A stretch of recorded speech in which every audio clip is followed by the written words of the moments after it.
Un homme est immobile devant une fenêtre. Son regard se perd dans les reliefs qui encerclent la ville de Weimar. Il a dépassé la soixantaine et pourtant son esprit demeure en mouvement constant, explorant des domaines que rares sont ceux qui auraient osé parcourir en même temps. Écrivain, homme d'État, savant, botaniste, géologue, anatomiste, penseur des couleurs, dramaturge, romancier. Son nom ne vous est sans doute pas inconnu. Peut-être avez-vous déjà croisé quelques vers sortis de sa plume. Mais mesurez-vous réellement l'ampleur de son génie ? Saviez-vous qu'il mit en lumière un os du crâne humain passé inaperçu par les anatomistes, qu'il développa une théorie des couleurs en opposition directe avec Newton, qu'il administra un duché tout en créant des œuvres appelées à traverser les siècles? Avant d'aller plus loin, je vous invite à soutenir cette chaîne et à profiter pleinement de ce récit. Revenons maintenant à cet homme face à la fenêtre. Nous sommes en 1811. L'Europe vit au rythme des campagnes napoléoniennes.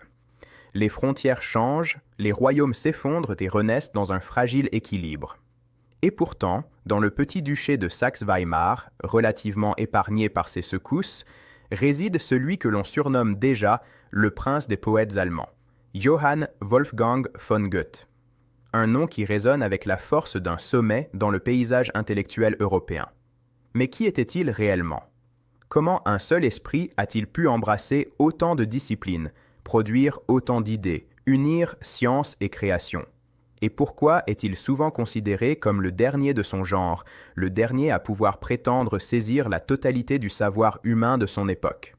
Pour comprendre Goethe, il faut d'abord comprendre le monde qu'il a vu naître, un monde radicalement différent du nôtre, une époque où la séparation entre art et science n'était pas encore figée, où un esprit curieux pouvait encore aspirer à une connaissance universelle.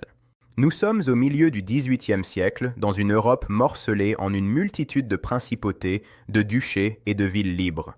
Le Saint-Empire romain germanique n'est qu'une construction administrative fragile, un assemblage de territoires liés plus par la langue que par une réelle unité politique.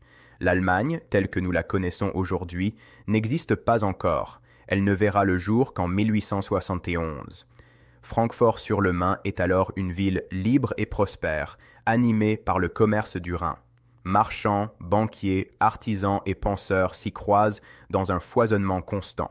Les maisons à colombages bordent des ruelles étroites où résonnent les accents du dialecte local. Les senteurs de pain chaud se mêlent à celles du cuir travaillé et des épices venues de contrées lointaines.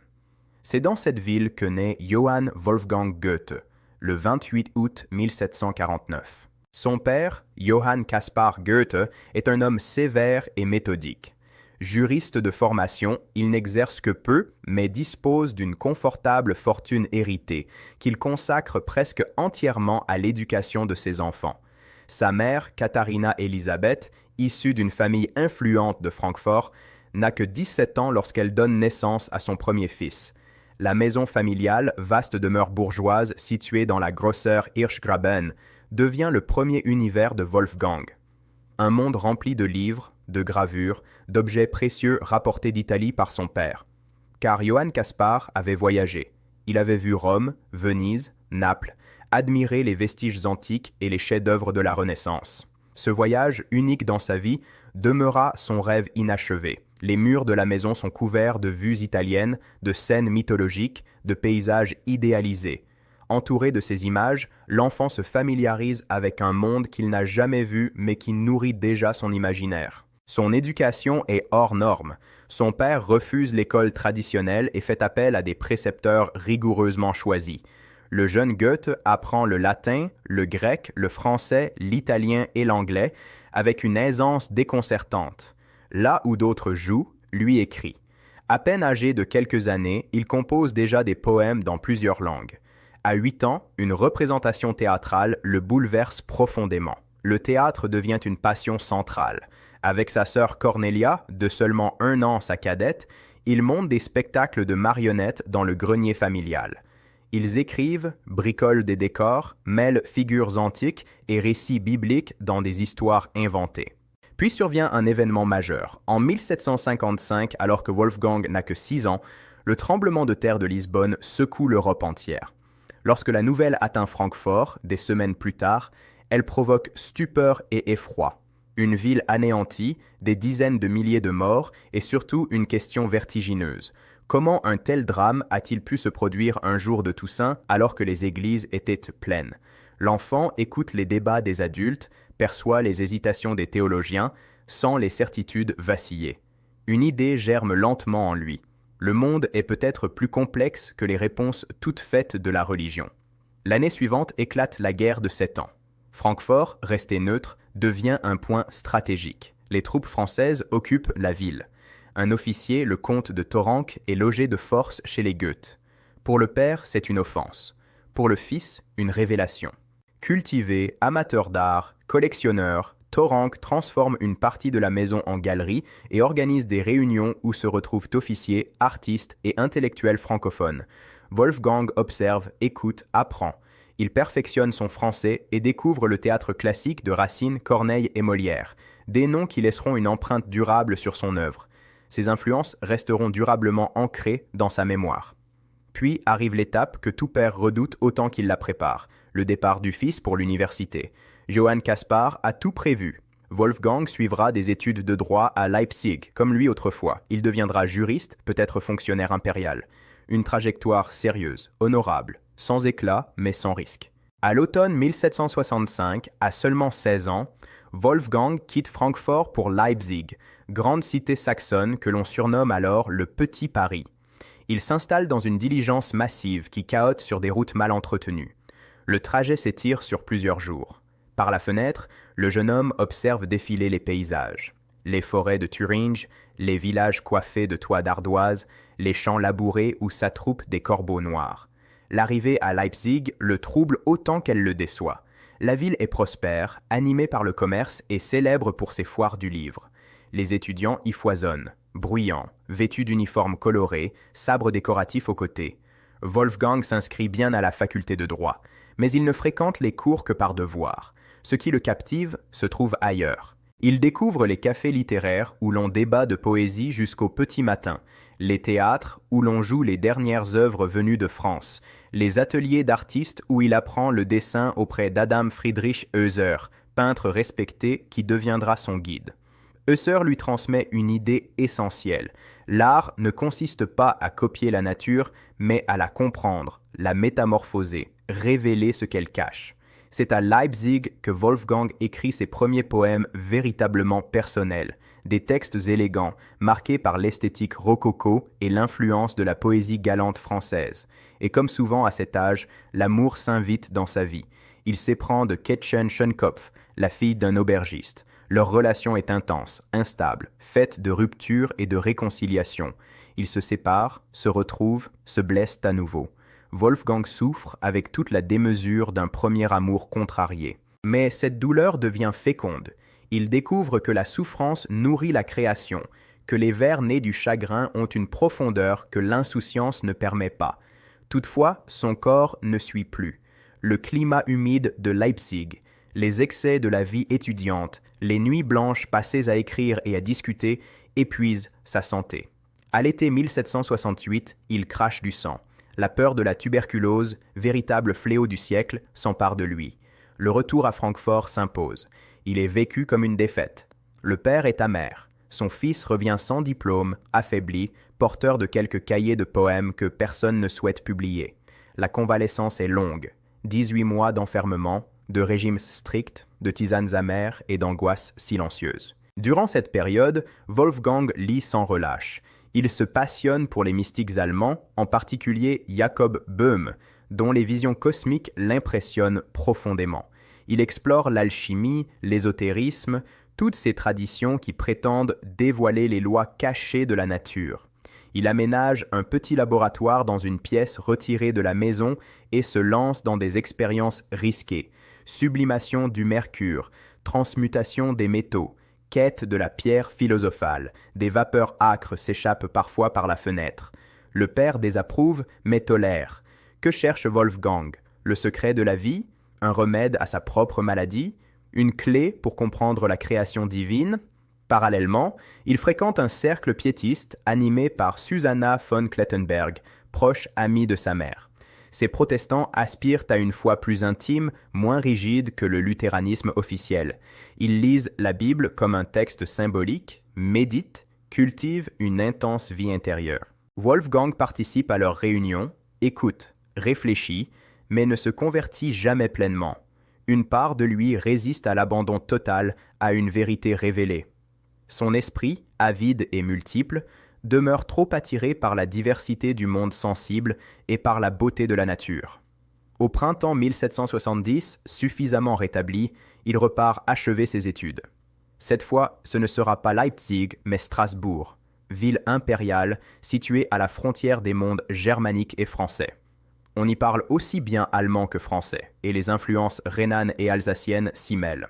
La cathédrale de Grey-Rose domine la cité de sa flèche élancée, chef-d'œuvre du gothique. Wolfgang s'installe dans une modeste chambre rue de l'Écurie. Il s'inscrit une nouvelle fois en droit, mais, comme auparavant, l'essentiel se joue ailleurs. Strasbourg sera le théâtre de 2 rencontres déterminantes. La première est intellectuelle. Johann Gottfried Herder, théologien et philosophe de 26 ans, est venu s'y faire soigner. Brillant, mordant, volontiers provocateur, Herder rejette la domination culturelle française, les règles classiques et l'imitation servile de l'Antiquité. Il prône un retour aux sources populaires, chants folkloriques, légendes anciennes, poésie du peuple. Il ouvre à Goethe un horizon radicalement nouveau. La véritable poésie, affirme-t-il, ne naît pas dans les salons parisiens, mais dans la voix des paysans et des artisans. Elle jaillit spontanément, portée par la force originelle de la langue et de l'âme nationale. Goethe l'écoute avec ferveur. Ensemble, ils recueillent des chants populaires alsaciens. Il découvre les Volkslieder, longtemps méprisés, et y reconnaît une littérature authentique. Il relit Shakespeare autrement, non plus comme un génie brouillon qu'il faudrait discipliner selon les règles françaises, mais comme un créateur titanesque, capable de donner forme au chaos de l'existence humaine sans se soucier des unités classiques. Une véritable révolution intérieure s'opère. Les règles académiques lui apparaissent désormais comme des prisons élégantes. La création, comprend-il, doit être libre, vivante, organique.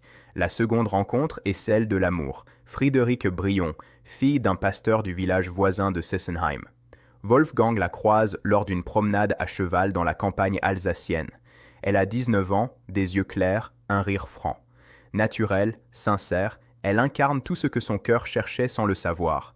Herder ne cesse de marteler son message, revenir à l'authentique, au spontané, à une vie encore intacte, non déformée par les conventions artificielles de la civilisation. Goethe, lui, tombe amoureux, totalement, irréversiblement. Chaque semaine, il enfourche son cheval et prend la route de Sessenheim. Il traverse bois et prairies, franchit ruisseaux et chemins creux jusqu'à parvenir au presbytère où Friedrich l'attend. Ensemble, ils marchent le long de l'eau, s'arrêtent sous les saules, parlent de poésie, de projets, d'un avenir encore flou mais lumineux. Pour elle, il compose certains de ses plus beaux poèmes lyriques. Des textes où la nature semble soudain animée d'une force nouvelle, où chaque fleur, chaque oiseau, chaque souffle d'air devient le langage même de l'amour et de la joie. Son écriture se transforme. Fini les élégances rococo et les artifices mondains. Sa poésie devient directe, vibrante, profondément sincère. Les poèmes de Sessenheim annoncent déjà la tempête littéraire qui s'apprête à secouer l'Allemagne. Le Sturm und Drang, l'élan et la fureur. Mais à 22 ans, Goethe n'est pas prêt à s'installer dans le mariage. En août 1771, il réussit brillamment ses examens de droit. Il sait qu'il doit rentrer à Francfort, entamer une carrière, répondre aux attentes paternelles. Épouser Friedrich signifierait s'enraciner dans un village alsacien, devenir un avocat de province, renoncer à ses ambitions intellectuelles et sociales. Il sait aussi, avec lucidité, qu'il ne peut lui offrir l'existence qu'elle mérite. Alors il agit comme tant d'hommes avant lui et après lui. Il s'éloigne. Il quitte Strasbourg presque en secret, adresse à Friedrich une lettre imprécise et met fin aux fiançailles tacites qui s'étaient nouées. La jeune femme est anéantie. Goethe aussi à sa manière. Toute sa vie, il portera le poids de cette blessure infligée. Mais le choix est fait. L'ambition, la création, l'ouverture au monde l'emportent sur le bonheur domestique. De retour à Francfort, il ouvre un cabinet d'avocats. Les clients sont peu nombreux. Il n'a ni le goût ni la patience des querelles juridiques. Son esprit est ailleurs, entièrement absorbé par un projet littéraire d'une ampleur inédite. Une pièce consacrée à Götz von Berlichingen, chevalier rebelle du XVIe siècle, défiant l'empereur et incarnant les derniers éclats de l'idéal chevaleresque médiéval. Goethe écrit dans un état de fièvre créatrice. En quelques semaines à peine, la pièce est achevée. Götz von Berlichingen à la main de fer est un drame historique qui dynamite toutes les règles classiques. 54 scènes, une foule de personnages, des lieux multiples, une action qui se déploie sur des années. Du Shakespeare transposé dans l'histoire allemande. Publié en 1773, le texte provoque un enthousiasme électrique parmi les jeunes intellectuels.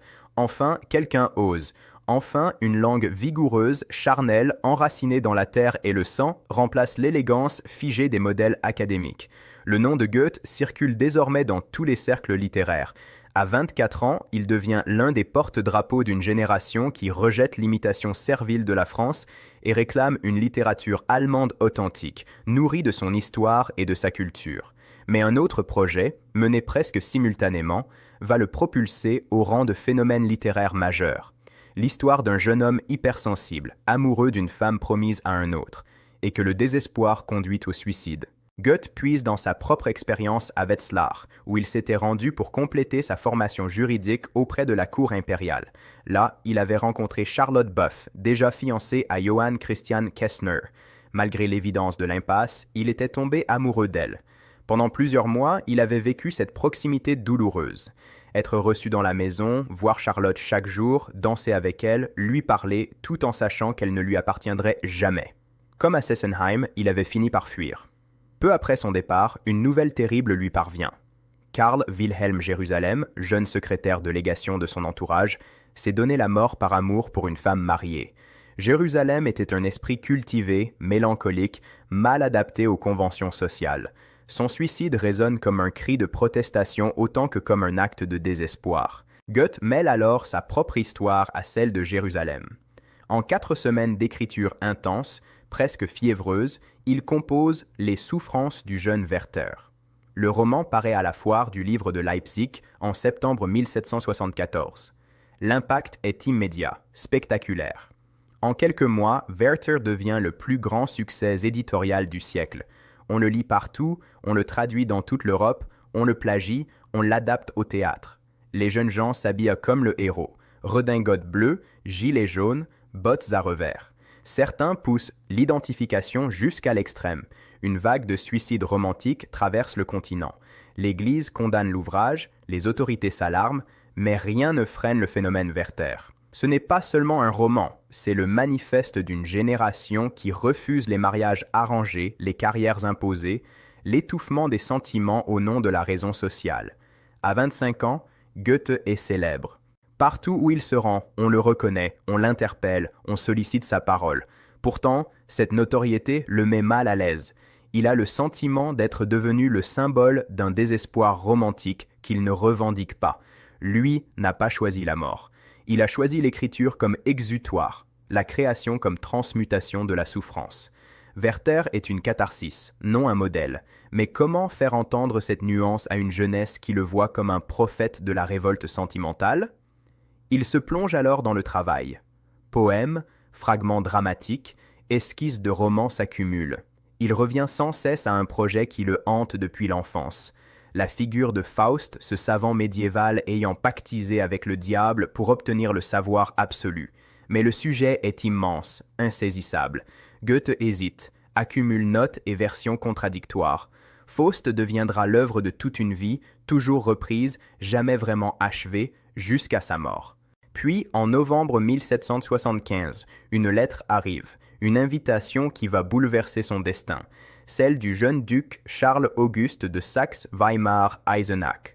18 ans à peine, Charles-Auguste vient d'hériter du duché. Le jeune souverain a lu Werther et Götz von Berlichingen. Il admire Goethe, veut le rencontrer, comprendre l'homme derrière les œuvres. Il lui adresse une invitation, venir passer quelques jours à Weimar. Wolfgang hésite, son père désapprouve. Weimar n'est qu'un minuscule état de 100 000 habitants, perdu au cœur des forêts de Thuringe. Qu'y trouverait-il? sinon l'ennui d'une cour provinciale. Pourtant, une force diffuse l'incite à accepter. Une intuition, presque un appel. En ce mois de novembre, il reprend la route, les chemins sont détrempés, les relais misérables, les nuits glaciales. Après plusieurs jours de voyage éprouvant, il atteint enfin Weimar. La ville n'est qu'une petite bourgade de 6000 âmes, maisons basses, rues pavées dégradées et un château baroque démesuré par rapport à la modestie des lieux. Mais très vite, Goethe sent que quelque chose s'y joue. Le duc est vif, curieux, avide d'apprendre. Sa mère, la duchesse Anna Amalia, femme cultivée et énergique, a fait de Weimar un foyer intellectuel inattendu. On y lit les philosophes français, on y joue de la musique, on y discute aussi bien de poésie que de sciences naturelles. Charles Auguste propose à Goethe de rester, de devenir son conseiller personnel, de s'installer durablement à Weimar. Goethe accepte. Il ignore encore qu'il vient de prendre la décision la plus déterminante de son existence. Il ne sait pas qu'il ne quittera plus jamais cette ville. Il ne sait pas non plus qu'il la transformera, au fil des décennies, en capitale culturelle de l'Allemagne, au point que leurs noms resteront indissociables. Pour l'heure, il s'installe modestement près de la rivière Ilm. Il reçoit un traitement, un titre honorifique, des fonctions encore floues. Officiellement, il est là pour divertir le duc, apporter à la cour une aura intellectuelle. C'est du moins ce qu'il croit, car Charles Auguste nourrit d'autres ambitions. En juin 1776, Goethe est nommé au conseil privé, l'organe exécutif du duché. En 1779, il devient ministre. Les responsabilités s'accumulent. Routes, mines, finances, affaires militaires, recrutement. Un poète devenu homme d'État. Mais à 22 ans, Goethe n'est pas prêt à s'installer dans le mariage. En août 1771, il réussit brillamment ses examens de droit.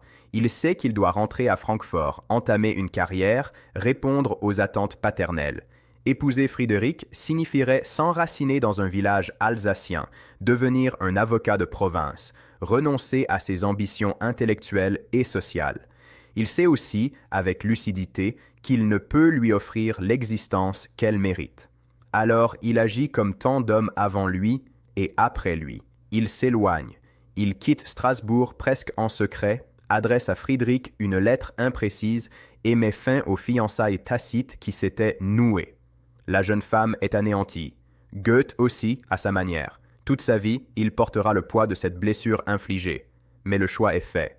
L'ambition, la création, l'ouverture au monde l'emportent sur le bonheur domestique. Ses anciens compagnons du Sturm und Drang crient à la trahison. On l'accuse de s'être vendu au pouvoir, d'avoir sacrifié l'art à l'administration. Les critiques pleuvent, mais Goethe ne renonce à rien. Son objectif n'est pas de fuir la création, mais de comprendre le réel. Comment bâtit-on une route sur un sol instable? Comment gère-t-on une mine de cuivre?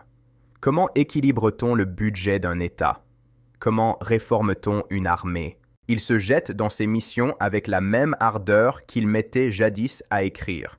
Il visite les mines d'Ilmenau, descend dans les galeries, discute avec les ouvriers, observe la structure des roches, il inspecte les chantiers routiers, propose de nouveaux tracés, surveille les travaux, il apprend la comptabilité, l'administration forestière, le droit féodal. C'est une autre forme de savoir concrète et pragmatique qui complète sa formation intellectuelle. Goethe comprend alors qu'on ne peut parler du monde avec justesse sans l'avoir éprouvé. L'abstraction seule est insuffisante. Ces années d'administration intense, de 1776 à 1786, correspondent aussi à une période de relative discrétion littéraire. Il écrit peu, quelques poèmes, quelques fragments, rien qui rappelle l'explosion créative de sa jeunesse. Ses amis s'inquiètent, certains murmurent que le génie s'est tari, étouffé sous le poids des responsabilités.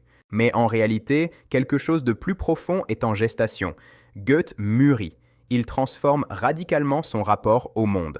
Il n'est plus le jeune insurgé du Sturm und Drang. Il devient un observateur patient, presque un naturaliste de l'âme humaine et de la nature elle-même. Parallèlement à ses fonctions politiques, il se passionne pour les sciences naturelles. Il herborise dans les forêts autour de Weimar, collecte des plantes, les classe, les dessine. Il s'intéresse à l'anatomie comparée, dissèque des animaux, compare les structures osseuses. En mars 1784, il fait une découverte qui le remplira de fierté toute sa vie: l'identification de l'os intermaxillaire chez l'homme. Cet os de la mâchoire supérieure, présent chez tous les mammifères, était considéré comme absent chez l'être humain. La découverte est modeste sur le plan scientifique, mais immense sur le plan symbolique. Elle affirme la continuité entre l'homme et l'animal, suggérant une parenté entre toutes les formes du vivant. Darwin n'a pas encore formulé la théorie de l'évolution, mais l'idée flotte déjà dans l'air. Goethe en est l'un des intuitifs. Il développe alors sa propre conception de la nature, qu'il nomme la morphologie. Selon lui, toutes les plantes dérivent d'une forme originelle, l'Urppflanz, une plante archétypale dont les autres ne seraient que des variations. Cette forme première n'existe peut-être pas matériellement, mais comme principe, comme idée au sens platonicien. Comprendre la nature, c'est saisir ses structures fondamentales à l'origine de la diversité du vivant. Goethe s'intéresse à la métamorphose, au processus par lequel une forme devient une autre. La feuille qui se transforme en pétale, le pétale en étamine, l'étamine en pistil. Tout est mouvement, transformation continue. La vie est changement. Et pourtant, malgré ses fonctions, ses recherches, la reconnaissance dont il jouit, Goethe se sent de plus en plus enfermé. Prisonnier de Weimar, de ses obligations, d'une existence ordonnée qui étouffe lentement sa créativité. S'ajoute à cela une relation complexe avec Charlotte von Stein, dame de la cour, mariée et de plusieurs années son aînée. Pendant près de 10 ans, ils entretiennent une liaison platonique et douloureuse, faite de billets quotidiens, de promenades discrètes, d'émotions contenues. Charlotte est à la fois sa confidente, sa muse, son soutien, et sa cage dorée. Elle incarne la société de cour, ses conventions, l'impossibilité d'être pleinement soi. En septembre 1786, Goethe prend une décision radicale. Il part presque sans prévenir, monte dans une voiture de poste et prend la route du sud, vers l'Italie. Le rêve de toute une vie. Le pays dont les gravures recouvraient les murs de la maison paternelle est enfin à portée de pas. Goethe voyage sous un nom d'emprunt, se faisant appeler le peintre meilleur. Il veut disparaître, redevenir anonyme, se libérer du poids de sa célébrité et de ses fonctions officielles. Il traverse les Alpes par le col du Brenner, sommet enneigé, gorge vertigineuse, torrent glacé, puis soudain, la descente vers le sud. La lumière change, apparaissent les cyprès, les oliviers, l'odeur des citronniers, l'Italie, Vérone, Vicence, Padoue, Venise. Chaque ville le bouleverse, mais c'est à Rome qu'il s'arrête le plus longtemps. Il y arrive le 29 octobre 1786 et y demeure jusqu'au printemps suivant. Rome, cœur battant du monde antique, matrice de la civilisation occidentale. Les ruines romaines, le Colisée, le Panthéon, les forums. Les chefs-d'œuvre de la Renaissance. Michel-Ange, Raphaël, le Vatican. Goethe arpente la ville, carnet à la main. Il dessine, visite musées et collections privées, fréquente la colonie d'artistes allemands installés sur place. Il est heureux comme jamais auparavant, heureux de cette liberté retrouvée, de la beauté omniprésente, de ce soleil qui inonde places et ruelles. Il étudie l'architecture classique, ses proportions, l'équilibre subtil entre plein et vide. Il comprend alors que la beauté n'est pas un artifice culturel, mais une loi naturelle que Grecs et Romains avaient su traduire en pierre et en marbre. Il relit les auteurs antiques, Homère, Virgile, Ovide, non plus comme des textes scolaires, mais comme des voix vivantes. Il éprouve physiquement ce qu'est le classicisme, non une imitation figée du passé, mais une harmonie entre forme et sens, entre raison et émotion, entre l'individu et le cosmos. Le Sturm und Drang de sa jeunesse lui apparaît désormais comme une fièvre nécessaire, mais qu'il faut dépasser. Il faut retrouver la mesure, la clarté, la sérénité apollinienne. Il pousse jusqu'à Naples, puis en Sicile. Partout, il observe, note, dessine. Il visite Pompéi, la cité romaine figée sous les cendres du Vésuve. Marcher dans ses rues intactes depuis 17 siècles, voire fresques, mosaïques, objets du quotidien, c'est toucher l'antiquité du doigt.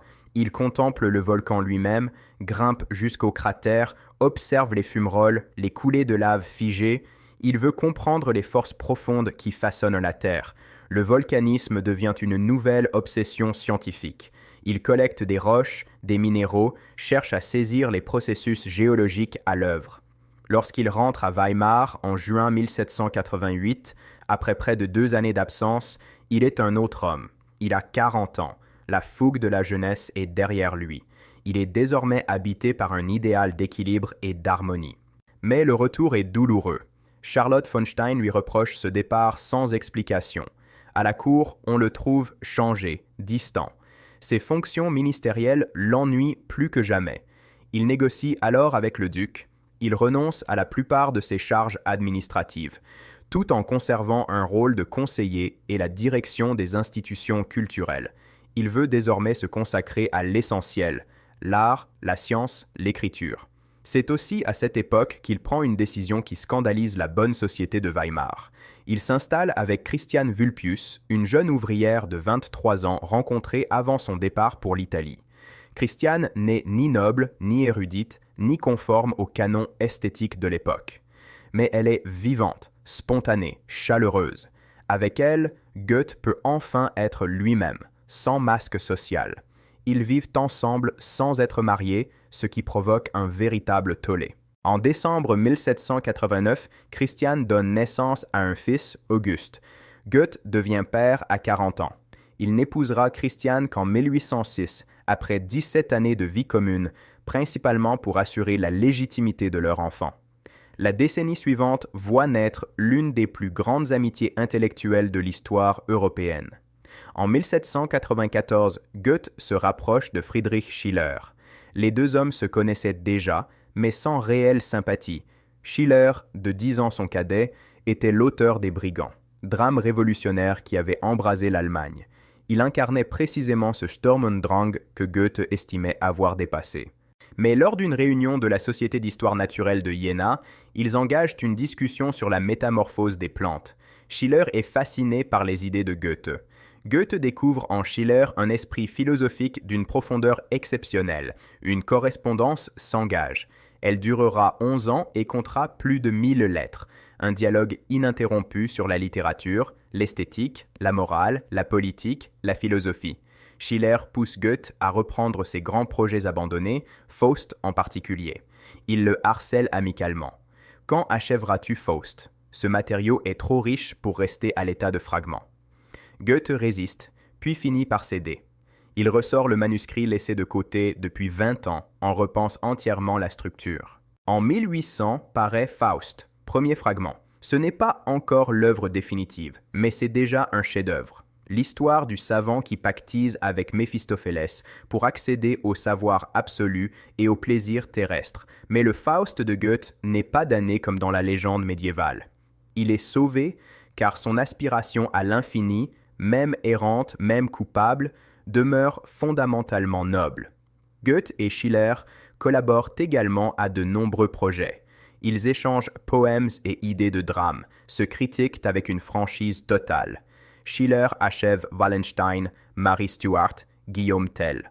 Goethe écrit Hermann et Dorothée, poème épique racontant l'amour de deux jeunes gens dans une Allemagne bouleversée par les guerres révolutionnaires.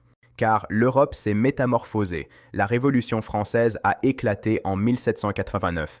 La monarchie est tombée. La terreur a ensanglanté Paris. Napoléon s'est imposé et conquiert le continent. Les structures politiques traditionnelles s'effondrent.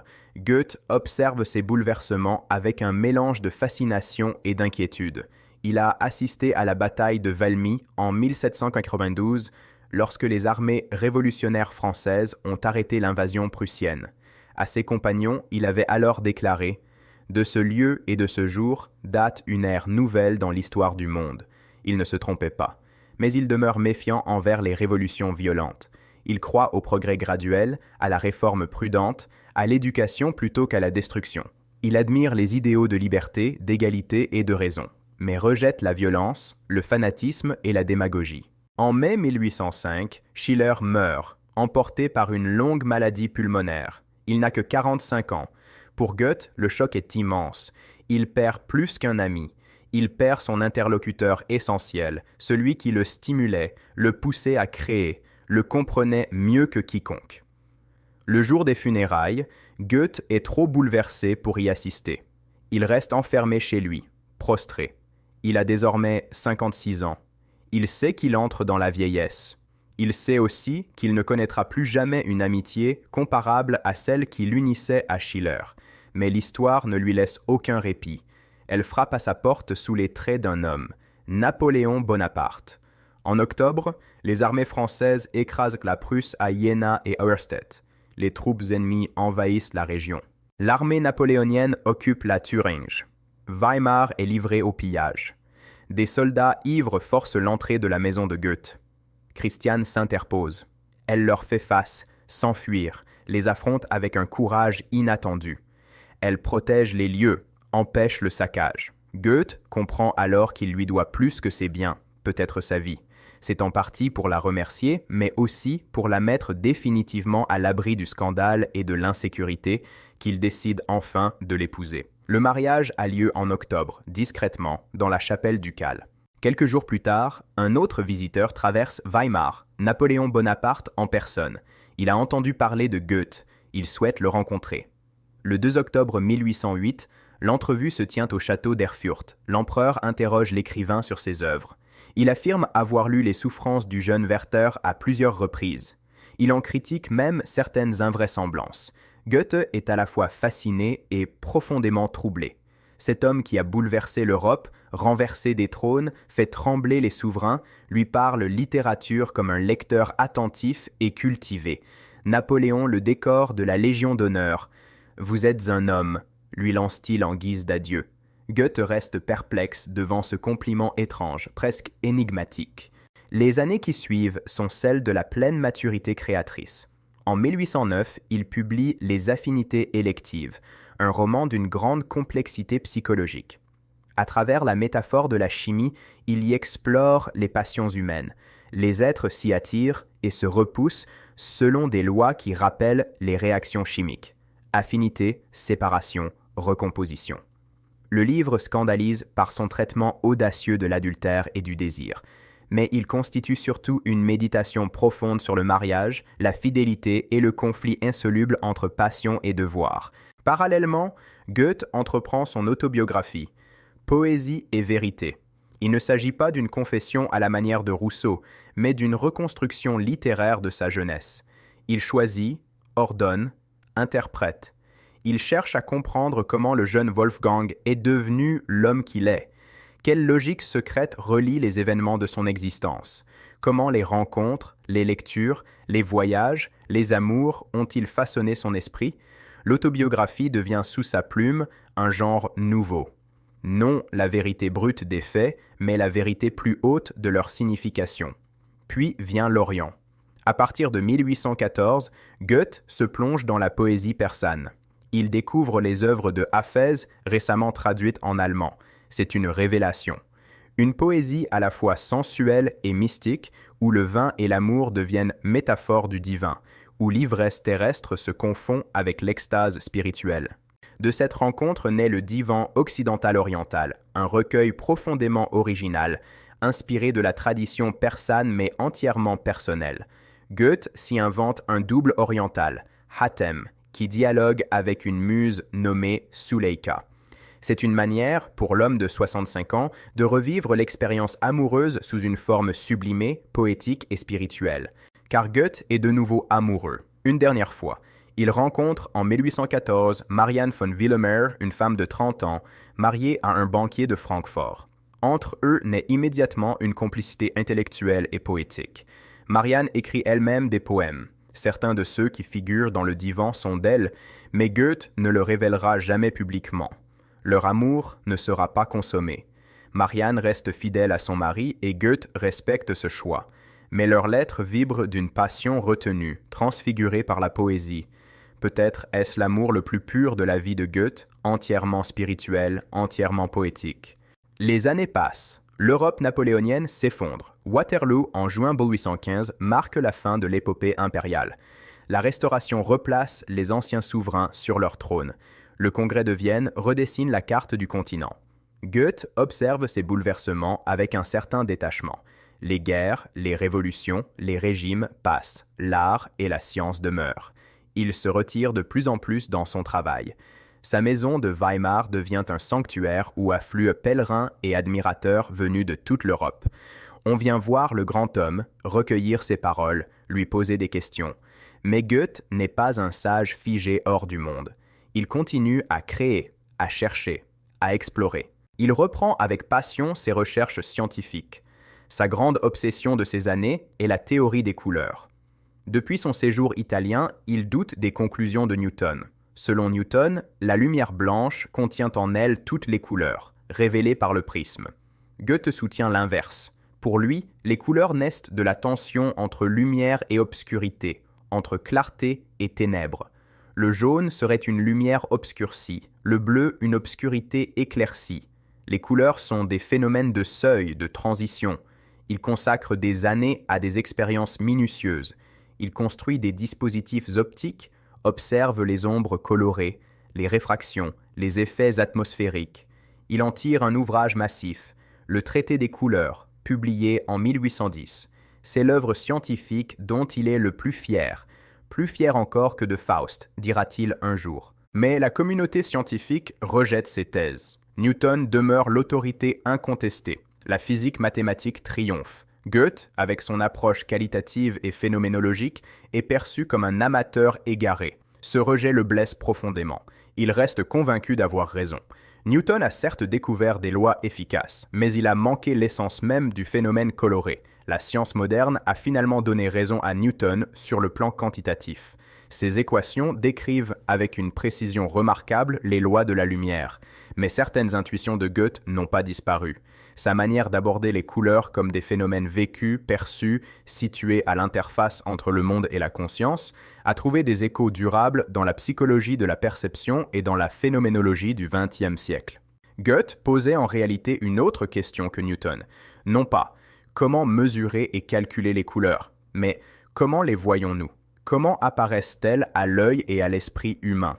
Cette interrogation, longtemps marginalisée par la science expérimentale, s'est révélée étonnamment féconde. En 1816, Christian meurt après 28 années de vie commune. Goethe est anéanti. Il perd sa compagne, celle qu'il avait ancrée dans la vie quotidienne, qui s'était occupée de la maison, qui l'avait protégé des intrusions du monde extérieur. La grande demeure de Weimar lui paraît soudain vide, silencieuse, étrangère. Son fils Auguste vit encore avec lui, mais Auguste est un homme fragile. Il boit, se laisse aller, ne trouve pas sa voie. Goethe le sait et en souffre. Il avait espéré, peut-être à tort, que son fils prolongerait son œuvre ou du moins partagerait son monde. Mais Auguste ne s'intéresse ni à la littérature ni à la science. Il végète, s'égare, s'autodétruit lentement. Goethe se réfugie alors dans le travail, comme on s'accroche à une discipline pour ne pas sombrer. Il se consacre entièrement à l'achèvement de Faust, seconde partie, ce chantier qui l'accompagne depuis des décennies. Faust a vieilli. Il est devenu homme d'État, assèche des marécages, fonde des villes, cherche à transformer le monde, tout en poursuivant son aspiration à l'absolu. Méphistophélès l'accompagne toujours, ironique et lucide. Mais au moment de mourir, Faust est sauvé. Non par la connaissance, ni par la puissance, mais par l'amour. Marguerite, la jeune fille qu'il avait séduite puis abandonnée dans la première partie, intercède pour lui. L'Éternel féminin nous élève. Tels sont les derniers vers, une vision cosmique et mystique où le salut ne vient pas de la raison seule, mais de l'amour et de l'élan incessant vers le mieux. Goethe scelle le manuscrit de Faust II. Il refuse qu'il soit publié de son vivant. C'est son testament littéraire. Il a le sentiment d'avoir dit l'essentiel. Le reste de sa vie est consacré à mettre de l'ordre. Il classe, range, prépare l'édition complète de ses œuvres. Il dicte ses souvenirs à son secrétaire Johann Peter Eckermann, qui note aussi leurs conversations quotidiennes. Ces conversations avec Eckermann deviendront l'un des livres les plus lus du XIXe siècle. On y découvre un Goethe vieillissant, mais toujours lucide, curieux, attentif au monde. Il y commente les nouvelles œuvres littéraires, les théories scientifiques, les événements politiques. Il suit avec intérêt les révolutions de 1830, s'interroge sur la question d'Orient, sur l'indépendance de la Grèce. Il lit les romantiques français, Hugo, Lamartine, découvre Walter Scott et ses romans historiques. Il est fasciné par l'émergence d'une littérature mondiale, la Weltliteratur, où les frontières nationales s'estompent et où les écrivains de tout pays dialoguent entre eux. Il pressent que l'avenir de la création réside dans cette circulation globale des formes et des idées. En 1830, un nouveau coup s'abat sur lui. Son fils Auguste meurt à Rome, à 40 ans, emporté par la maladie et l'alcoolisme. Goethe survit à son enfant. La douleur est immense, presque indicible. Il ne s'en remettra jamais vraiment. Il continue à travailler par habitude, par discipline, parce qu'il ne sait rien faire d'autre. Mais quelque chose s'est définitivement brisé. Il a 82 ans. Il est le dernier survivant d'un monde disparu. Herder, Schiller, Wieland, tous ses compagnons de jeunesse sont morts. La génération romantique a pris le relais. Hoffmann, Eichendorff et d'autres encore. Goethe reconnaît leur talent, mais ne partage pas entièrement leur sensibilité. Il reste fidèle à son idéal classique d'harmonie et de mesure, même s'il juge parfois leur subjectivisme excessif. L'hiver 1831 est rigoureux à Weimar. Goethe sort peu. Il demeure dans sa maison, entouré de ses collections, minéraux, plantes séchées, moulages antiques, tableaux, milliers de livres. Toute une vie de curiosité patiemment accumulée. Il met de l'ordre dans ses papiers. Il sait que la fin approche. Son cœur faiblit. Les médecins parlent d'hydropisie, d'insuffisance cardiaque. Il souffre de douleurs thoraciques, d'essoufflement.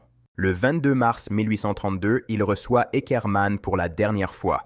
Il parle encore de littérature, comme toujours. Il est calme, presque serein. Le lendemain, son état s'aggrave. Les douleurs deviennent violentes. Il délire, prononce des paroles confuses, puis s'apaise. Le 26 mars, en début d'après-midi, il s'éteint doucement, assis dans son fauteuil. Selon la légende, ses derniers mots auraient été « plus de lumière ». Mais il est plus probable qu'il ait simplement demandé qu'on ouvre les volets pour laisser entrer le jour. Il est enterré dans le caveau ducal de Weimar, aux côtés de Schiller. 2 cercueils côte à côte pour l'éternité. Les 2 plus grands écrivains allemands réunis dans la mort comme ils l'avaient été dans la vie. Lorsque la nouvelle de sa disparition se répand en Europe, le choc est immense. Goethe semblait immortel. Il faisait partie du paysage intellectuel depuis si longtemps que son absence paraît inconcevable. Les journaux lui consacrent des pages entières. Les poètes écrivent des élégies. Les philosophes commentent son œuvre. Mais qui était vraiment Goethe ? Un romancier qui a révolutionné le genre avec Werther et Wilhelm Meister. Un dramaturge qui a donné à la littérature son Faust le plus vaste et le plus profond. Un poète lyrique d'une richesse inégalée, capable de traverser tous les styles, du rococo à l'Orient. Un scientifique qui a découvert l'os intermaxillaire, élaboré une théorie de la métamorphose des plantes, proposé une conception alternative des couleurs. Un homme d'État qui a administré un duché pendant des décennies. Un théoricien de l'art, un esthète, un autobiographe qui a inventé une nouvelle manière de penser le passé. Son fils Auguste vit encore avec lui, mais Auguste est un homme fragile. Il boit, se laisse aller, ne trouve pas sa voie. Goethe le sait et en souffre.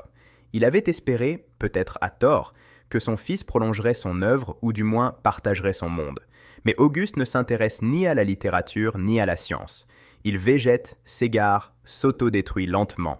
Goethe fut sans doute le dernier homme de la Renaissance, le dernier à pouvoir prétendre embrasser la totalité du savoir humain. Après lui, la spécialisation s'impose, les disciplines se fragmentent. On ne peut plus être à la fois poète, scientifique, ministre et théoricien. Il faut choisir. Le 19e siècle voit triompher les experts. Le 20e accentue encore cette tendance. L'idéal de l'honnête homme, hérité de la Renaissance et incarné par Goethe mieux que quiconque, devient une nostalgie. Pourquoi Goethe a-t-il pu être ce qu'il a été ?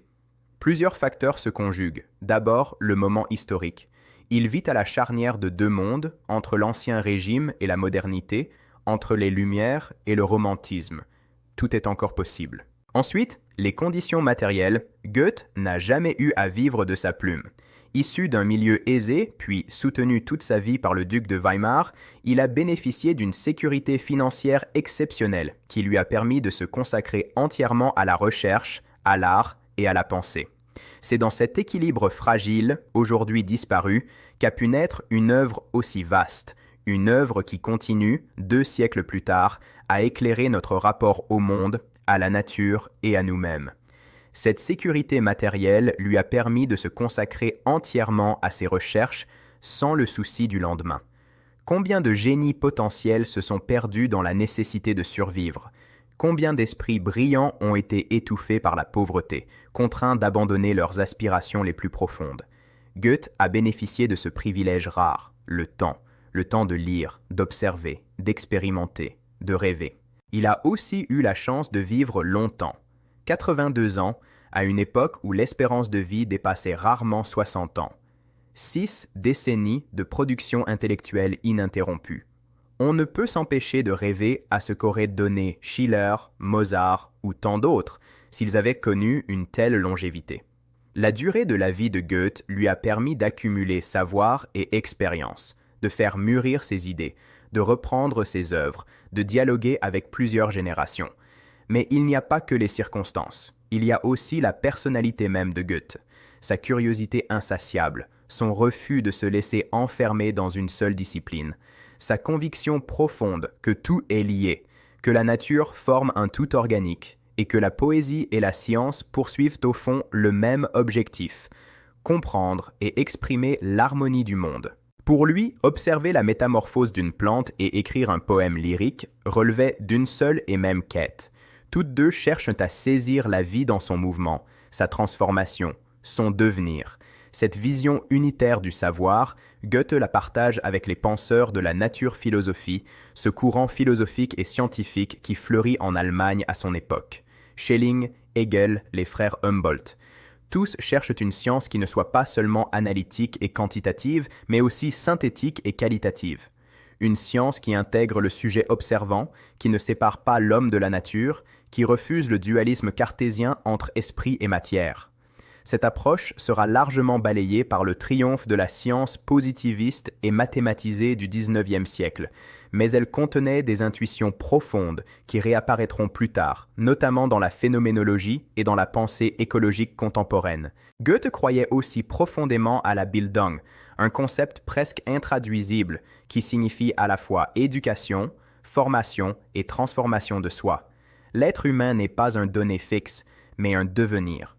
On se forme, on se cultive, on se transforme tout au long de la vie. Wilhelm Meister raconte précisément cette histoire, celle d'un jeune homme qui, à travers ses errances, ses erreurs, ses rencontres, accède progressivement à une maturité humaine.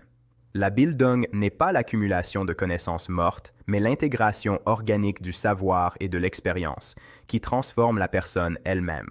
Cette idée a profondément marqué la culture allemande. Elle explique le prestige particulier accordé à l'éducation, à la culture, aux poètes et aux penseurs. Dans une Allemagne longtemps fragmentée politiquement, la culture est devenue un principe d'unité. Goethe en est devenu le symbole. Weimar, petite ville insignifiante sur le plan politique, s'est transformée en lieu de pèlerinage intellectuel. On y vient du monde entier pour visiter la maison de Goethe, voir son bureau, sa bibliothèque, ses collections. Mais Goethe était-il vraiment allemand? Lui-même se considérait avant tout comme européen. Il lisait dans toutes les langues, s'inspirait de toutes les traditions. Ses modèles étaient italiens, français, anglais, persans autant qu'allemands. Il admirait Napoléon, le conquérant de l'Allemagne. Il méprisait le nationalisme étroit et les passions chauvines. Lorsque la guerre de libération contre Napoléon embrase l'Allemagne en 1813, Goethe reste à l'écart. Il refuse de célébrer la victoire prussienne. Pour lui, l'Europe est un tout, une conversation continue entre les nations. Le patriotisme lui apparaît comme une régression tribale. Cette position lui vaudra de nombreuses critiques. Les nationalistes allemands du XIXe siècle tenteront de le récupérer, d'en faire le poète national, le génie de la race germanique. Mais Goethe leur échappe toujours. Il est trop complexe, trop nuancé, trop universel pour être enfermé dans une identité nationale. Même les nazis, malgré leurs efforts, ne parviendront jamais vraiment à s'approprier Goethe. Son cosmopolitisme, son humanisme, son refus de toute idéologie simplificatrice le rendent impropre à la propagande. Quelle est alors l'importance de Goethe aujourd'hui? Pourquoi continue-t-on à le lire, à l'étudier, à le commenter 2 siècles après sa mort? D'abord, bien sûr, pour ses œuvres littéraires. Werther demeure le roman de l'adolescence tourmentée et de la passion impossible. Faust reste l'une des plus vastes méditations poétiques jamais écrites sur l'aspiration humaine à l'infini. Les poèmes lyriques de Goethe sont traduits dans toutes les langues et mis en musique par les plus grands compositeurs. Schubert, Schumann, Brahms, Wolf et tant d'autres. Mais il y a aussi Goethe le penseur. Ses réflexions sur la nature, sur l'art, sur la morale conservent une étonnante actualité. Son refus de séparer radicalement l'homme de la nature anticipe les préoccupations écologiques contemporaines. Sa conception de la Bildung comme formation continue de soi résonne avec les théories modernes de l'apprentissage tout au long de la vie.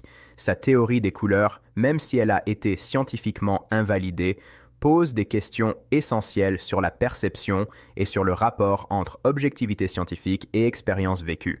Et puis il y a Goethe comme modèle existentiel, l'homme qui a traversé les tempêtes de l'existence, amour impossible, échecs, deuil, bouleversements historiques, sans jamais se laisser détruire. Celui qui a su transformer sa souffrance en art, sa curiosité en savoir, son expérience en sagesse. Jusqu'à un âge très avancé, il a conservé une capacité intacte d'émerveillement.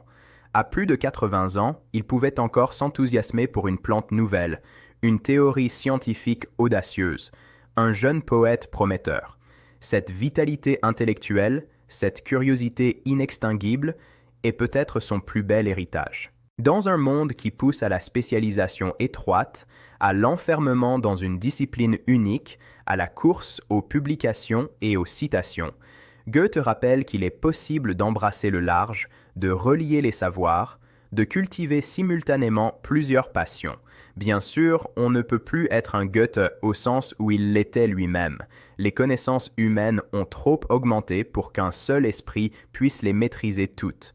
Mais on peut encore incarner son esprit. La curiosité universelle, le refus des frontières disciplinaires, la conviction que tout se tient. Aujourd'hui d'ailleurs, on voit réémerger un intérêt pour les approches transdisciplinaires, pour les esprits capables de relier des domaines séparés, pour ce que l'on appelle parfois les polymathes. Les grands problèmes contemporains, changement climatique, intelligence artificielle, pandémie, inégalité, ne peuvent être résolus par une seule discipline. Ils exigent des esprits capables de faire dialoguer sciences naturelles, sciences humaines, art et politique. En ce sens, Goethe est plus actuel que jamais. Il faut aussi replacer Goethe dans l'histoire des idées. Son œuvre se situe au croisement de plusieurs courants. Il hérite des Lumières, la confiance dans la raison, l'optimisme, la croyance au progrès. Mais il annonce aussi le romantisme, la valorisation du sentiment, de l'imagination, de l'individu. Il est classique par son amour de l'harmonie, de la mesure et de la forme. Il est moderne par son relativisme, son historicisme, sa conscience aiguë que tout est devenir et transformation. Cette position intermédiaire, fondamentalement ambivalente, fait toute sa richesse. On peut lire Goethe de 1000 façons différentes. Les conservateurs y trouvent l'éloge de l'ordre et de la tradition. Les progressistes y décèlent une critique des conventions sociales. Les romantiques y voient un précurseur. Les classiques, un modèle. Les scientifiques, un pionnier de l'écologie. Les artistes, un théoricien de la création. Chacun peut projeter sur Goethe ce qu'il cherche. C'est le propre des très grands auteurs. Ils sont assez riches et assez complexes pour que chaque époque y découvre quelque chose de nouveau. Mais il ne faut pas idéaliser Goethe. Il avait aussi ses limites, ses angles morts, ses préjugés. Une misogynie latente transparaît dans certains de ses écrits où la femme est souvent réduite à l'éternel féminin, symbole plus que personne autonome. Son conservatisme politique, son mépris de la démocratie, sa conviction que les masses sont incapables de se gouverner elles-mêmes, son élitisme culturel, sa certitude d'appartenir à une aristocratie spirituelle, tout cela fait partie de son héritage problématique. Il y a aussi son eurocentrisme. Malgré son intérêt sincère pour l'Orient, celui-ci reste souvent un miroir dans lequel l'Europe se contemple elle-même, rarement une altérité radicale prise pour elle-même. Et puis, il y a les compromis de sa vie. Le poète révolutionnaire de Werther, devenu ministre au service d'un duc, s'accommodant d'une société féodale qu'il ne remettra jamais vraiment en question. L'amant passionné de sa jeunesse, devenu un vieil homme calculateur, séduisant encore à 70 ans de jeunes femmes pour nourrir sa poésie, sans leur offrir l'engagement qu'elles espéraient. Le scientifique refusant de reconnaître la validité des découvertes de Newton par orgueil intellectuel. Il y a enfin l'écrivain soucieux de contrôler son image, censurant certains écrits de jeunesse, réécrivant son passé dans poésie et vérité, construisant sa propre légende. Goethe n'était pas un saint. C'était un homme, avec ses contradictions, ses faiblesses, ses petitesses. Mais c'était un homme d'une intelligence et d'une créativité exceptionnelles, et c'est précisément cette humanité complexe qui le rend intéressant. Un génie lisse, parfait, serait inhumain. Goethe était profondément humain, capable du meilleur comme du pire, de l'enthousiasme généreux et de l'égoïsme froid, de la vision cosmique et de la mesquinerie quotidienne. Son rapport au temps est lui aussi fascinant. Il a vécu assez longtemps pour voir ses œuvres de jeunesse devenir des classiques, pour assister à leur récupération, à leur transformation en mythe. Il a vu Werther passer du statut de scandale subversif à celui de texte scolaire. Il a vu naître le culte goethéen, les pèlerinages à Weimar, les éditions savantes de ses œuvres. Il est devenu de son vivant une institution, un monument. Se voir pétrifié en statue alors qu'on se sent encore vivant, changeant, en devenir, devait être une expérience étrange. Il a tenté de contrôler cette postérité, son obsession pour l'édition complète de ses œuvres, pour les conversations avec Eckermann qu'il relisait et corrigeait, pour l'autobiographie où il construisait consciemment sa propre légende en témoigne. Mais une fois mort, il a perdu ce contrôle. Les interprétations se sont multipliées, souvent contradictoires. Le Goethe des nazis n'avait rien à voir avec celui des marxistes de la RDA. Le Goethe des universitaires allemands différait de celui lu par les poètes français. Le Goethe scientifique récupéré par les écologistes s'opposait à celui admiré par certains physiciens pour sa rigueur expérimentale. Cette plasticité de Goethe, sa capacité à être réinventé par chaque génération, est peut-être le signe ultime de sa grandeur. Les auteurs mineurs vieillissent avec leur époque. Ils restent prisonniers de leur contexte. Les très grands traversent les siècles en se renouvelant sans cesse. Homère n'est pas le même pour un grec du vieux siècle avant notre ère, pour un moine médiéval, pour un humaniste de la Renaissance ou pour un moderniste du XXe siècle. Shakespeare change de visage selon qu'on le lit au XVIIe, au XIXe ou au XXIe siècle. Goethe appartient à cette catégorie des classiques vivants, jamais définitivement fixés. Mais revenons à la question initiale. Pourquoi Goethe fut-il le dernier génie universel ? Qu'est-ce qui s'est passé après lui pour rendre impossible l'émergence de figures comparables ? La réponse tient à la transformation profonde du savoir et de la société au XIXe siècle. D'abord, l'explosion des connaissances. Vers 1800, un esprit cultivé pouvait encore, à la rigueur, lire l'essentiel de ce qui se publiait en sciences et en lettres. En 1900, cela était devenu totalement impossible. Le nombre de publications scientifiques avait été multiplié par 100. Les disciplines s'étaient fragmentées en sous-disciplines.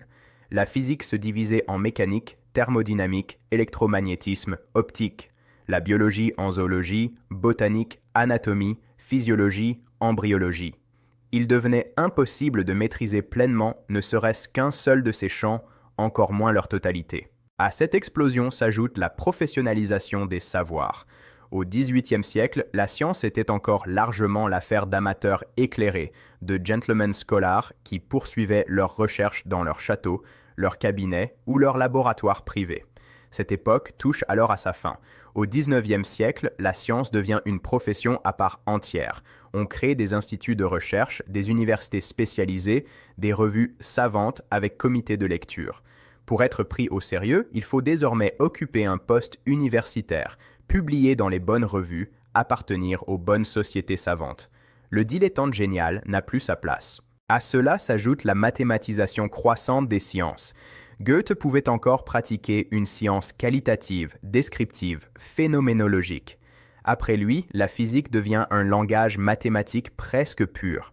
Maxwell, Boltzmann, Einstein élaborent des théories incompréhensibles sans une formation mathématique extrêmement poussée. Un poète ne peut plus prétendre contribuer à la physique. Les langages se séparent. La langue naturelle pour les humanités, le formalisme mathématique pour les sciences dites dures. Peu à peu, ces deux univers deviennent mutuellement inintelligibles. Enfin, il y a l'industrialisation de la société. Le XIXe siècle est celui de l'usine, de la machine à vapeur, du chemin de fer, de la production de masse.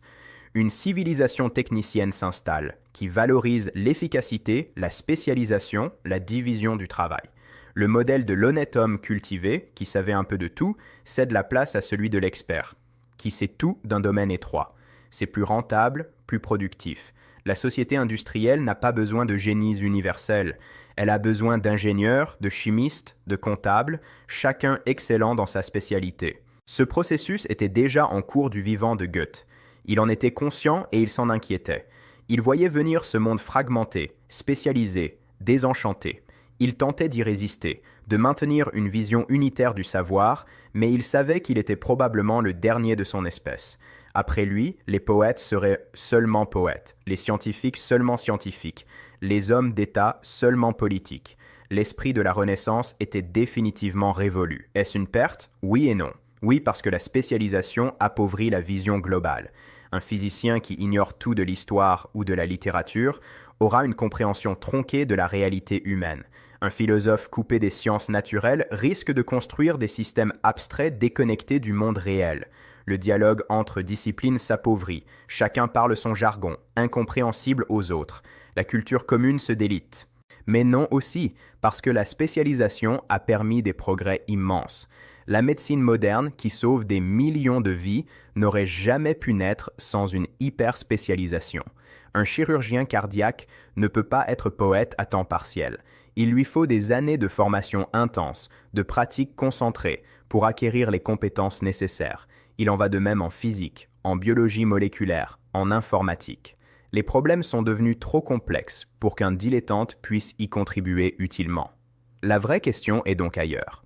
Comment préserver quelque chose de l'esprit goethéen dans un monde inévitablement spécialisé? Comment maintenir une vision d'ensemble sans tomber dans le dilettantisme superficiel?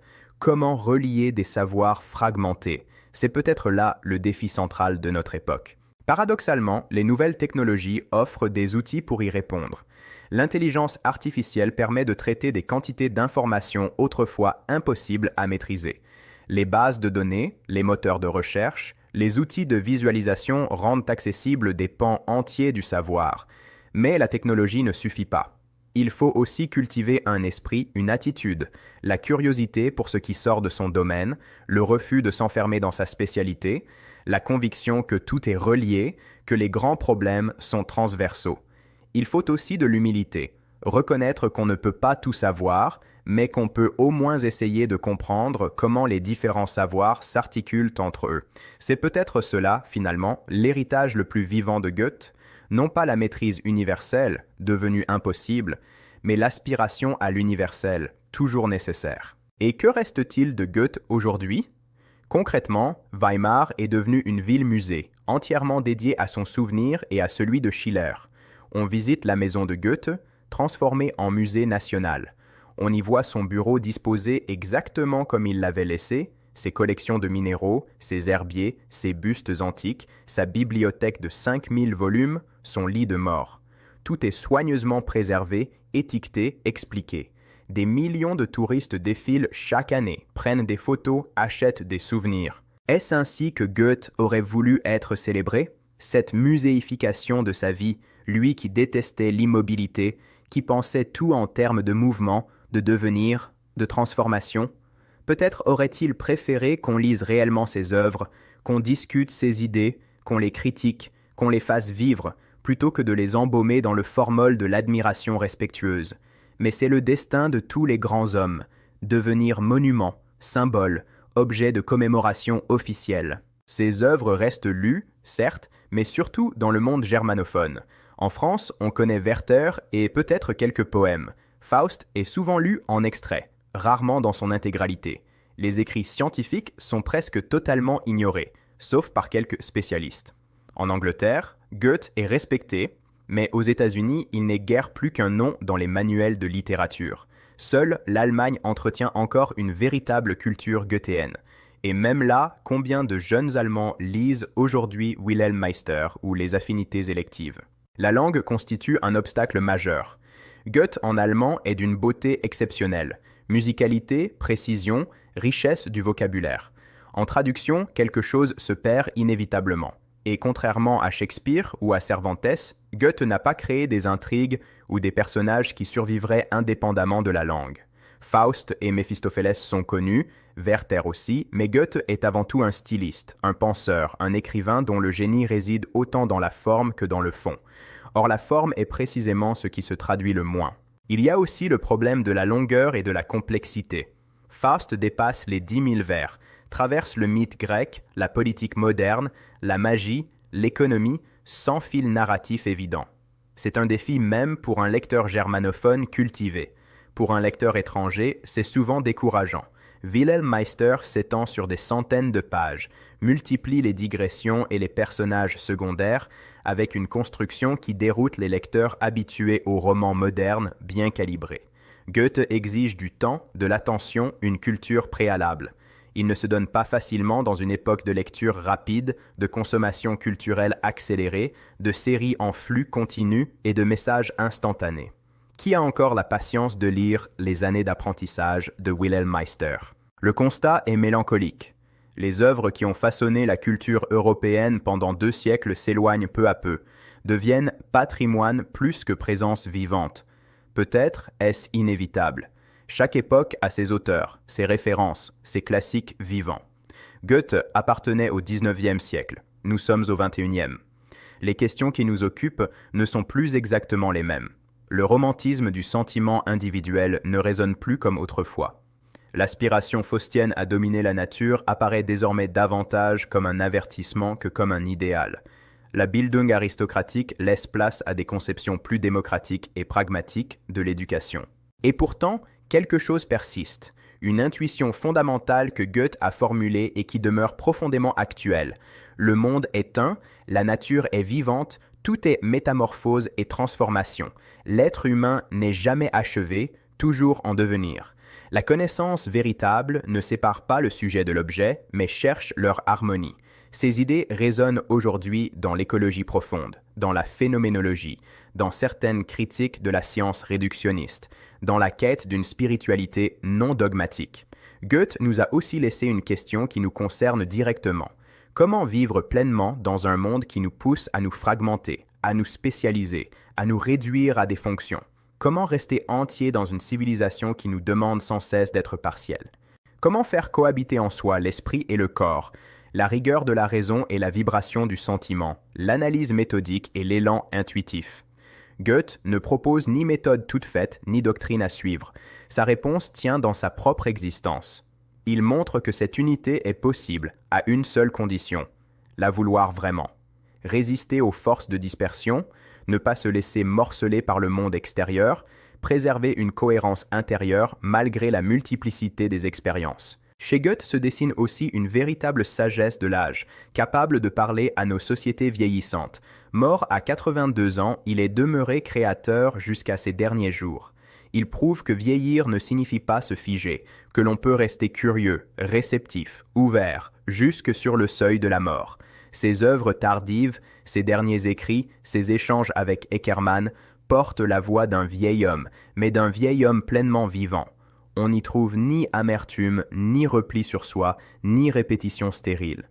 Au contraire, une ouverture presque cosmique, une paix intérieure qui n'efface pas la mélancolie, mais la traverse et la dépasse. C'est peut-être là l'héritage le plus précieux qu'il nous laisse. Avoir montré qu'une vie humaine peut former un arc tendu du premier au dernier jour, une œuvre consciente où chaque âge apporte sa vérité propre. La jeunesse passionnée et révoltée du Werther, la maturité classique de Iphigénie ou de Torquato Tasso, la vieillesse visionnaire et cosmique du Faust II, rien n'est à renier. Chaque étape a sa beauté, sa nécessité. Vieillir n'est pas décliner, c'est se transformer, accéder à d'autres niveaux de conscience. À Weimar, dans les jardins qui entourent sa maison, se trouve un petit pavillon où Goethe aimait se retirer pour travailler. Une pièce modeste, une table, une chaise, une fenêtre ouverte sur les arbres et la rivière Ilm. C'est là qu'il a rédigé certaines de ses pages les plus marquantes. Aujourd'hui encore, les visiteurs peuvent s'y asseoir quelques instants. Imaginez le vieil homme penché sur ses manuscrits, relevant parfois la tête pour observer la lumière jouer dans le feuillage avant de replonger dans l'écriture. Cette image résume sans doute l'essentiel. Un homme situé entre la nature et la pensée, entre l'observation du monde et l'acte de création. Goethe n'a jamais voulu choisir entre vivre et réfléchir, entre le monde et les livres, entre la science et l'art. Il a voulu tout embrasser, tout comprendre, tout éprouver, et il y est parvenu autant qu'un être humain pouvait le faire. Peut-être fut-il le dernier à tenter une telle synthèse. Après lui viendront la spécialisation, la fragmentation des savoirs, la perte de l'unité, mais il ne nous laisse pas seulement une nostalgie. Il nous lance un défi. Retrouver, à notre échelle, quelque chose de cette unité perdue. Non pas en prétendant maîtriser tous les savoirs, cela est devenu impossible, mais en cultivant une attitude, la curiosité sans frontières, le dialogue entre disciplines, le refus des cloisonnements. Chercher des ponts plutôt que des murs, des liens plutôt que des séparations. En ce sens, Goethe n'est pas seulement une figure du passé, il est aussi une orientation pour l'avenir. Un avenir où la culture ne serait pas réservée à quelques spécialistes, mais deviendrait un bien commun. Un monde où la science et l'art se parleraient à nouveau, où la poésie éclairerait la physique et réciproquement. Utopie, sans doute, mais les utopies nécessaires, celles qui nous élèvent, même si nous ne les atteignons jamais pleinement, sont précieuses. Et si l'on cherche une histoire pour accompagner le sommeil, celle de Goethe s'y prête admirablement. Une histoire longue et sinueuse, riche en détours et en contradictions, couvrant presque un siècle, de 1749 à 1832. Elle traverse l'Ancien Régime, les Lumières, la Révolution française, l'Empire napoléonien et la Restauration. Elle mène de Francfort à Weimar, de Strasbourg à Rome, de Naples aux cours européennes. Une vie faite de passion et de renoncement, de création et de deuil, d'enthousiasmes et de mélancolie. C'est aussi le récit d'un monde qui disparaît. Celui où un seul esprit pouvait encore espérer embrasser la totalité du savoir humain, où poésie et science parlaient un langage commun, où l'idéal de l'homme cultivé gardait son sens. Après Goethe, la modernité industrielle et spécialisée s'impose. Mais en le lisant, en pensant à lui, nous nous souvenons qu'un autre rapport au monde a existé, et qu'un autre reste pensable. Pourquoi continue-t-on à raconter son histoire ? Non par simple devoir de mémoire, ni par nostalgie d'un âge d'or perdu, mais parce que son exemple nous interroge. Comment vivons-nous ? Qu'avons-nous sacrifié au nom de l'efficacité ? Comment retrouver un peu de cette harmonie entre vie intérieure et vie extérieure, entre action et contemplation, entre savoir et sagesse? Les étoiles brillent toujours au-dessus de Weimar. La rivière Ilm coule comme autrefois. Les arbres du parc suivent les mêmes cycles de croissance et de disparition. La nature demeure indifférente aux gloires humaines. Goethe le savait. Il savait que toute œuvre est vouée à l'oubli, que même les plus grands génies finissent par être dépassés. Mais il savait aussi que cela n'est pas une raison pour renoncer à créer, à chercher, à vivre pleinement. Car ce qui importe n'est peut-être pas de laisser une trace éternelle, mais d'avoir vécu une vie riche, consciente, multiple.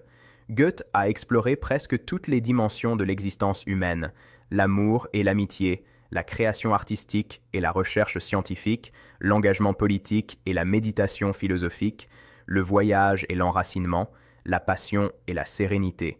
Il a tout tenté, tout éprouvé. Il fut peut-être le dernier à pouvoir le faire à une telle échelle. Mais chacun peut, à sa mesure, s'inspirer de cette exigence. Derrière le monument, derrière le mythe du génie universel, il y a un homme qui a cherché toute sa vie à comprendre le monde et à se comprendre lui-même, qui a échoué parfois, réussi souvent, qui a aimé, souffert, créé, renoncé, et qui a vécu jusqu'au bout. Peut-être est-ce cela que nous cherchons tous, vivre pleinement, ne pas nous enfermer dans une seule dimension de l'existence, déployer toutes nos potentialités. Goethe avait un mot pour désigner ce processus, Bildung, formation, transformation de soi, un chemin qui ne s'achève jamais, car on ne devient jamais complètement ce que l'on est. Il y a toujours plus à apprendre, à découvrir, à devenir. Le 26 mars 1832, par un après-midi de printemps, lorsque Goethe ferme les yeux pour la dernière fois, ce n'est pas seulement une vie qui s'achève, mais une époque, une possibilité, une certaine idée de la culture européenne. Le dernier génie universel disparaît. Après lui, viendront la spécialisation et la modernité que nous connaissons encore.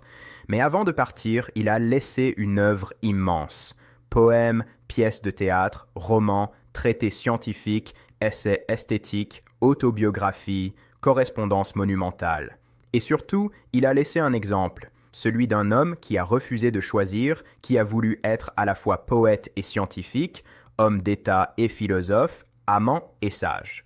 Un homme qui a tendu l'arc de sa vie aussi loin que possible, et qui, par cet effort même, a montré ce dont l'être humain est capable lorsqu'il refuse les limites qu'on lui impose. Rêver de Goethe, c'est rêver de possible. Imaginez un monde où l'on ne serait pas contraint de choisir entre l'art et la science, entre la raison et la passion, entre la vie intérieure et la vie publique. Ce monde n'existe peut-être plus s'il a jamais existé pleinement, mais le rêve demeure. Et c'est peut-être là le legs le plus précieux de Goethe, le rêve d'une humanité plus complète, plus harmonieuse, capable de se cultiver dans toutes ses dimensions. Un rêve nécessaire, même s'il paraît impossible, car sans ces rêves exigeants, sans ces modèles trop grands pour nous, nous finirions par nous satisfaire de peu. Nous accepterions nos routines, nos spécialisations étroites, nos propres limites. Goethe nous rappelle qu'il est permis, et même indispensable, de viser plus haut, que la vie humaine n'est pas faite pour être rétrécie, appauvrie, confinée, qu'elle peut être ample, diverse, généreuse, que chacun porte en lui des potentialités innombrables, que la culture n'est pas un luxe réservé à quelques-uns, mais une nécessité vitale, et que comprendre le monde et se comprendre soi-même relève d'une seule et même quête. Ainsi s'achève l'histoire. Goethe repose depuis près de 2 siècles dans le caveau princier de Weimar. Ses livres sommeillent sur les rayonnages des bibliothèques. Ses collections de minéraux sont conservées derrière les vitrines des musées. Sa maison accueille aujourd'hui des visiteurs qui passent, photographient, repartent. Le monde, lui, a changé d'une manière qu'il n'aurait pu imaginer. L'Internet, l'intelligence artificielle, la conquête spatiale, l'arme nucléaire, la mondialisation. Et pourtant, quelque chose de Goethe demeure. Pas seulement dans les ouvrages savants ou les hommages officiels, mais dans cette aspiration profonde qui anime encore certains esprits. Le refus de se contenter d'une seule vérité, d'un seul regard, d'une seule discipline.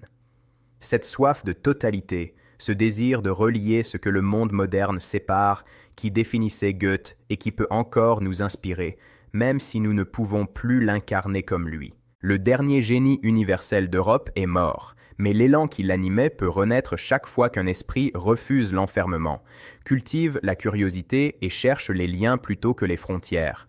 Ce ne sera jamais Goethe, ce sera autre chose adapté à notre époque, mais ce sera dans son sillage. Et maintenant, il ne reste plus qu'à laisser l'esprit vagabonder. Dormez paisiblement. Rêvez de bibliothèques infinies, de voyages en Italie, de poèmes écrits à la lueur de la lune, de conversations qui se prolongent jusqu'à l'aube. Rêvez de ce que l'esprit humain peut accomplir lorsqu'il refuse les limites. Rêvez de Goethe, cet homme qui a cru pouvoir tout embrasser et qui, d'une certaine manière, y est parvenu.